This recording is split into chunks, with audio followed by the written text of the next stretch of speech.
Hello and welcome to this special discussion, Real Women, Incredible Lives. Now, women can do anything, let there be no doubt about that. But very often, women don't achieve their full potential. They don't shine as they ought to. I think we all know women, friends, relatives, who are capable of so much, but can't quite shine as they should be doing. But that is certainly not the problem for these women here. They're all shining, they're all achievers. We have a wonderful panel here, 4 wonderful women.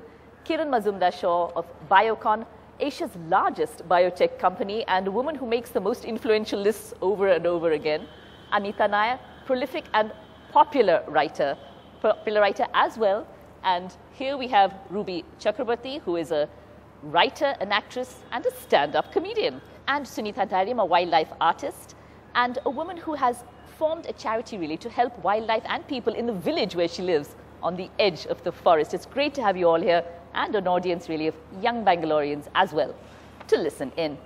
Now, Kiran, you are where you are today. Was it easy? Did you find that as a woman there were other challenges you had to overcome, even you? Of course. I mean, you know, Maya, I had tremendous credibility challenges when I started my business, you know, and largely gender related. You know, banks wouldn't lend to me, people didn't want to work with me. It was very tough because, you know, I was also trying to start up a strange business called biotechnology. So I think I did have a lot of challenges and I had to overcome them. So I think all women, I'm sure when you hear their stories, have to go through these credibility challenges. We're simply not considered risk takers and winners, and people don't want to back such people. And you were India's first woman brewer, right? Yes, and that also was a big challenge because I had all the confidence to become a brewmaster, but of course the industry didn't think I had it in me to become one. But I think in all this, I think what really mattered was that people did believe in me, starting with my family.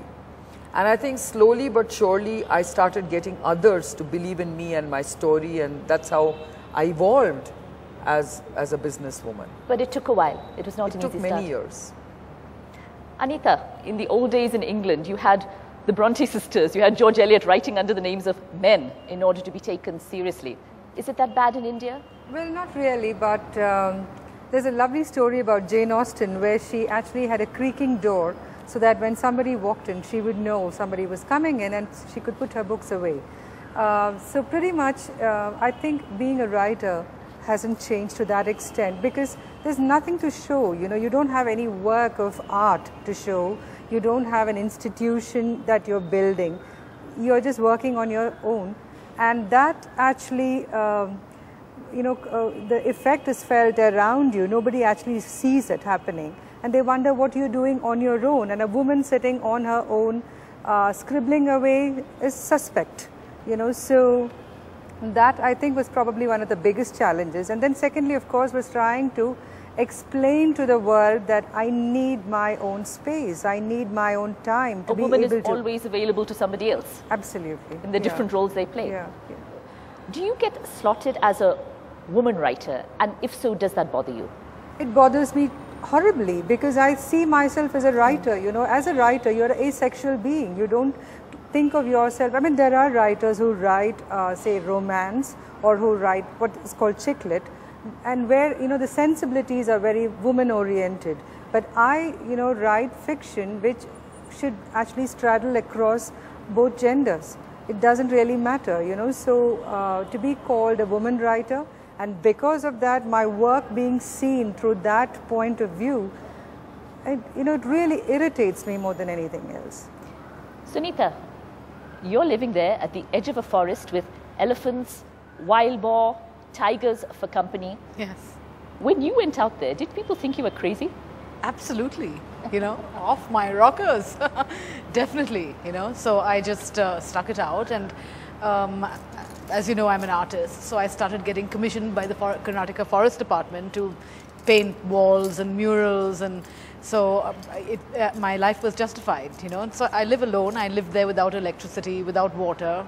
Phone was 25 kilometers away when I first lived there. So, you know, people, I didn't really care what they thought about me. This is the life I wanted and I chose it. So, you know, that's what I did. And did they think you were extra crazy because you were a woman going out there? Absolutely. You know, I was really looked at strangely, and you know, but it's taken these 18 years and I'm now part of the villages, I should say, you know, the villages that I work in. They've accepted me completely. So that's good, you know, that was very positive. Yeah. Fantastic. Now, Ruby, you're in a field where there are not that many women. Acting, yes, writing, yes, but also a stand-up comedian. What was that like? Did you face any gender bias? Or it's a difficult job to begin with, but did you face any gender bias as well? Maya, I didn't not only face a gender bias, I faced a size bias. I'm 5 feet 10 inches tall and 5 feet 9 1/4 inches broad. And I wanted to be an actor, okay? Other than 70 mm movies, I had to find something else for me. So that's exactly what I did. When I talk to young adults, that's my core group of interest. When I talk to young adults, I say, I'm 5 feet 10 inches tall, 5 feet 9 1/4 inches broad, I walk the ramp, I endorse products, I'm an actor, so what's wrong with you? I was determined to live the life I love to live, you know. And because now, thank you for introducing me with all my other capabilities, but generally people see me as a comedian, you know. And then if I'm a comedian, I have to, you know, it's a male-dominated sphere. As you know, many times people pat my husband and say, why don't you control her, you know?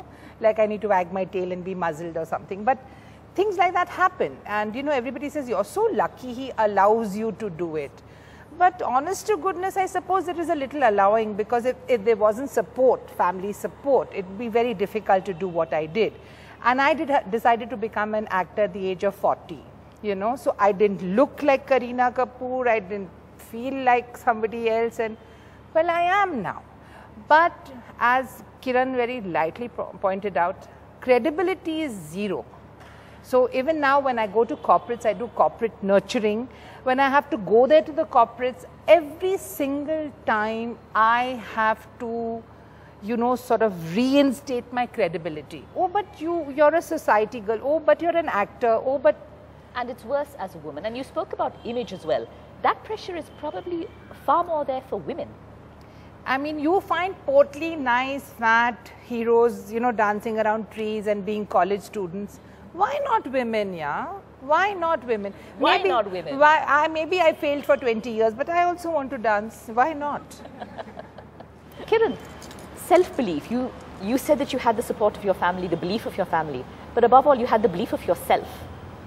How can we get that self-belief going in women who are capable of so much, but who themselves feel, maybe I can't do this? Yeah, it is determination and self-confidence, which really comes from a sense of purpose. Okay. If you want to do something, then, you know, that sense of purpose has to be very strong. You know, that sort of builds up conviction, that builds up passion, and that builds up confidence. And I think that's what women need to do. You know, they have to have that mental strength to believe that they can do it. And I think a lot of women just give up. Yes. Because they don't have that strength of mind to carry on. I think it's an endurance test for women. I mean, of course, it's an endurance test for entrepreneurs, for anyone who wants to pursue a career, a profession, or whatever it is. But I think for women particularly, it is a very, very difficult endurance test, because a lot of women give up very easily. And I think that's what it's all about. How do you get that strength to endure? You know, and I find that the moment you get over that inflection point, I think then you win that endurance race. Endurance.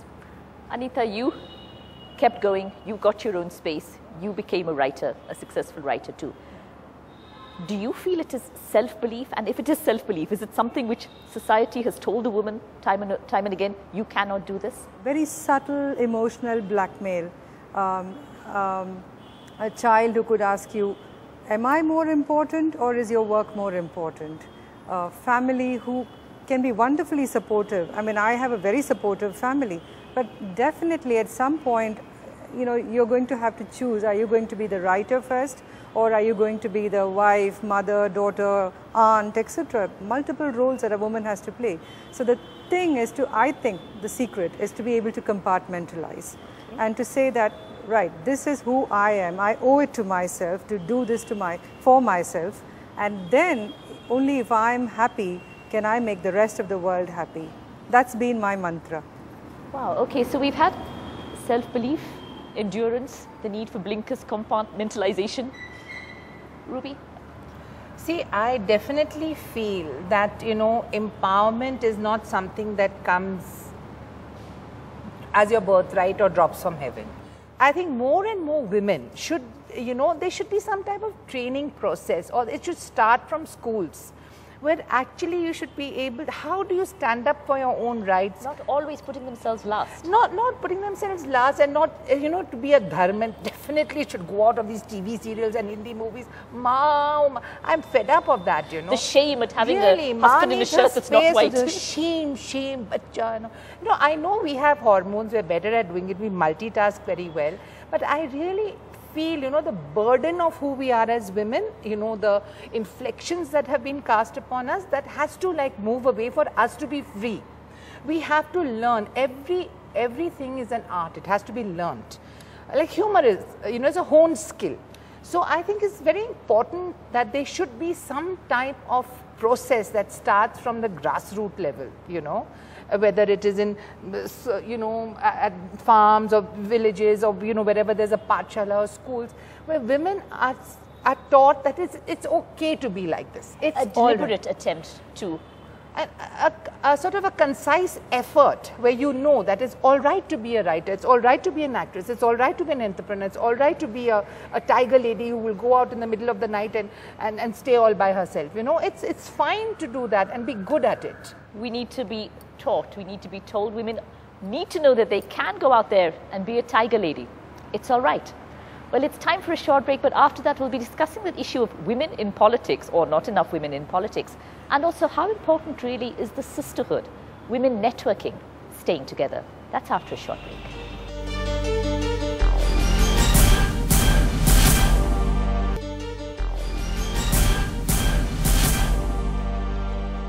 Welcome back to this special discussion, Real Women in Credible Lives. Now, something we often talk about is the need for women to stick together, a sisterhood, a networking.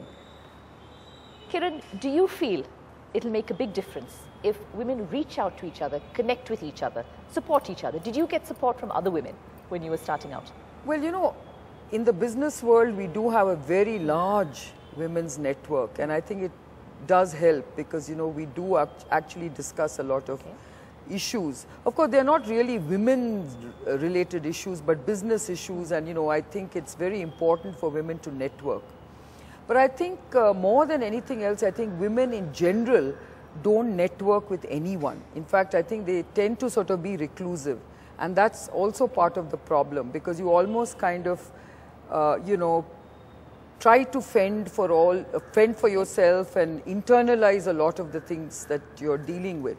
So I think women do need to basically bring it to the fore, network, connect with other people, not necessarily all the time with women. Yes. But I do think we need to network better. Anita, what do you think? There are all these terrible cliches about two women not being able to get along, about the mother-in-law being the worst enemy of the daughter-in-law.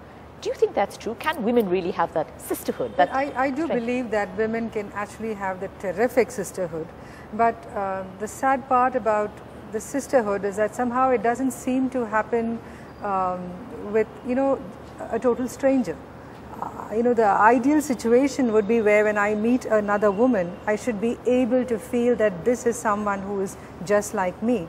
But most often what I find that happens is that women tend to critically evaluate the other person. So the net result is they are not fending for the other person, you know, for the other woman. What they are doing instead is trying to put them down. And that happens across all strata of society.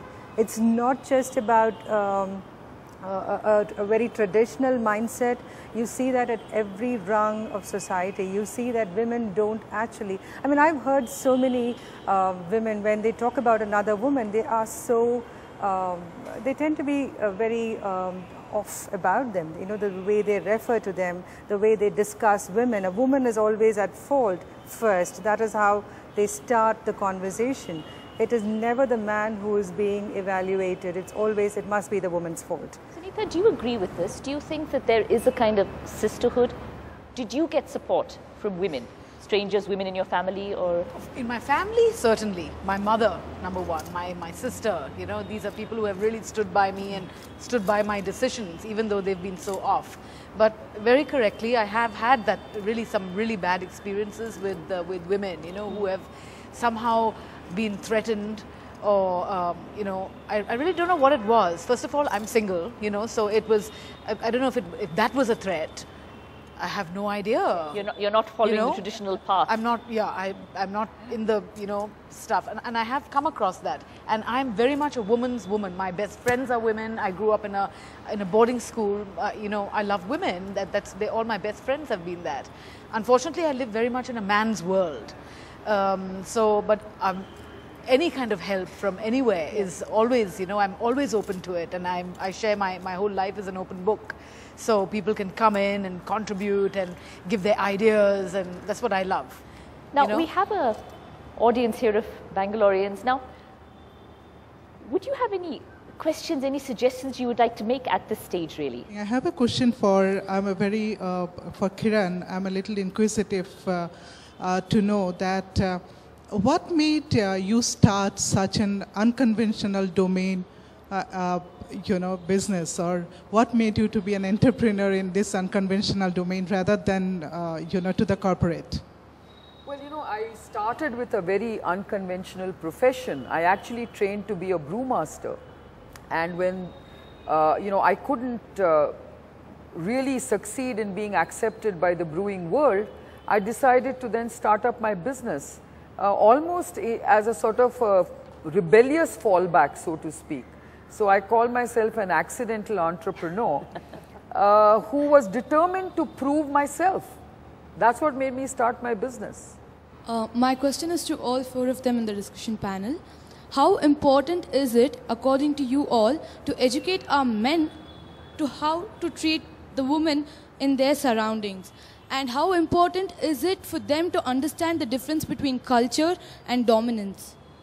Educating men. Well, I certainly think you're absolutely right. I mean, if you want a societal mindset shift, then it has to start with the men.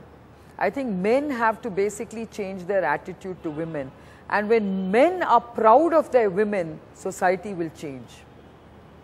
Sunita, educating men. I feel our women have to be educated as to how to bring up their sons.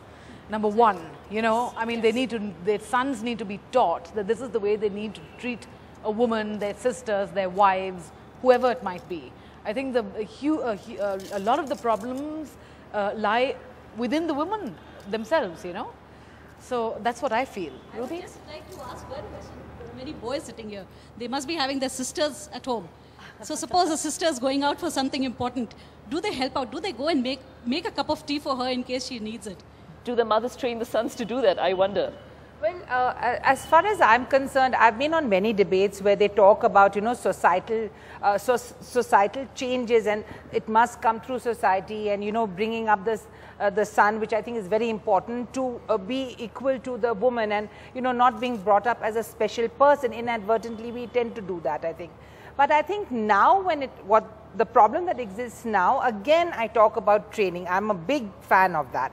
I think there should be camps or institutions or places where you go where, I was even shocked. I was on a panel with a very, very big ex-commissioner of police, and he said the same thing, ladies must not go wearing small cloths outside and all, and I said, honestly, so I think there should be training institutions or camps where actually the senior IAS officers, senior IPS officers, the ones who will impose the laws are all there, they're not imposed, on what is kosher and what is not kosher. What you can do, what you can't do, it's not allowed, you can think it, but you can't do it.